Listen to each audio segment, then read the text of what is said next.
Hi, I'm Cesar Santos. Painting the skin colors is one of the most difficult problems an artist can face when trying to figure out what color and how to paint a flesh that looks realistic. So a lot of things have to be considered when we're trying to figure out how to paint the flesh, the skin colors of any individual.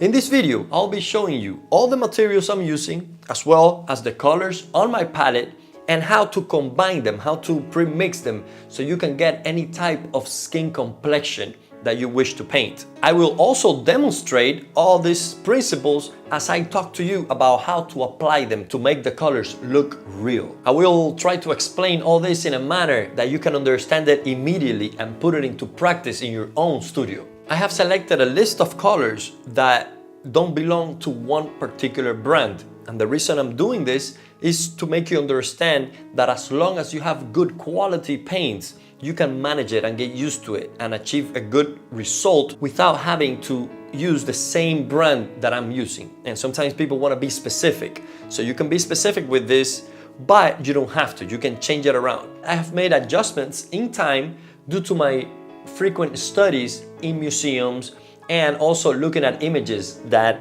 portray the palette and the colors in order. I also have a palette from the 19th century. It's pretty cool because the artist did a portrait and you can see similar colors on the palette, the reds, the whites, the yellows, and then some of the cools, blues and black at the end here. This palette, along with other palettes I've seen in paintings, gives me a nice idea of how to use them and how to arrange them. The first color on my palette is gonna be titanium white. This is from Gambling. Titanium white is a very solid white, strong. It's a newer paint. It started just before the First World War. But before that, the most popular color was lead white. And lead white is still sometimes in use, but they're trying to ban it. And a lot of brands are not using it anymore. But lead white is more transparent and you can mix it with other tints and other colors without influencing them too much.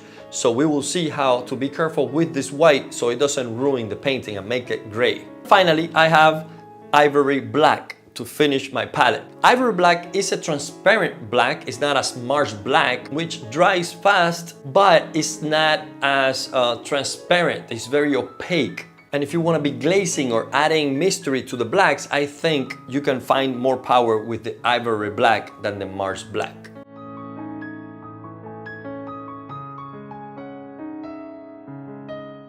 Now that we have talked about the colors that we have on the palette and how they react to one another, I wanted to make sure that you understand what the purpose of the limited palette was, the white, yellow, red, and black, and how we can mix those with such a precision that it might replace all of the other colors that we have put there. Now I want to explain to you how the flesh colors are combined.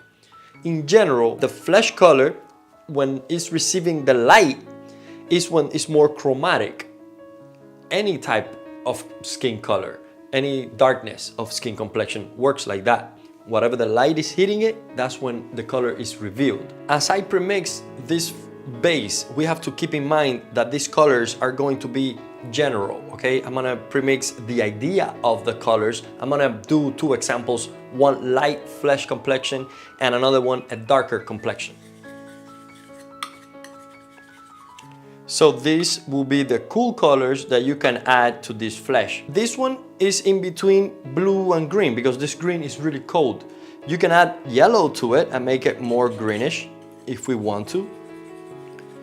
These are principles. The principle is a standard flesh color and an alteration of pink and cool in the light area, and the same flesh color plus a darker tone of a cool color. So I'm gonna bring more of this green.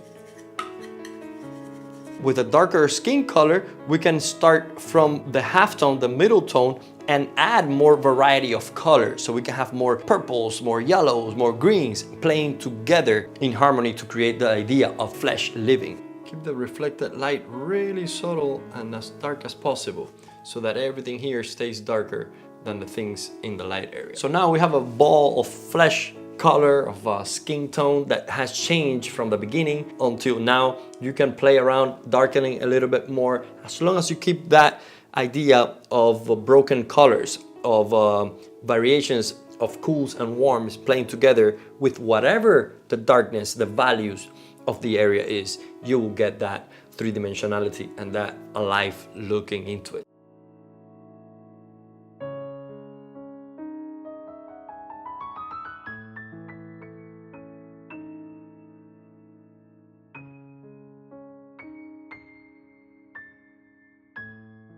Then go back and repaint the transition here between that light and that halftone, bringing higher chroma to this side, making it look as if this is forward, closer to us.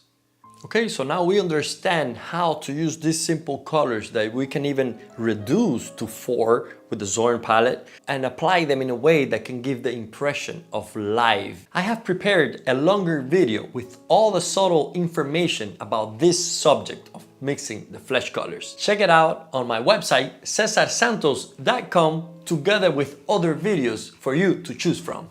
Let's wrap this video up. Color theory is a must if you must paint the skin. You just gotta mix it better than tonic and gin. Espérate.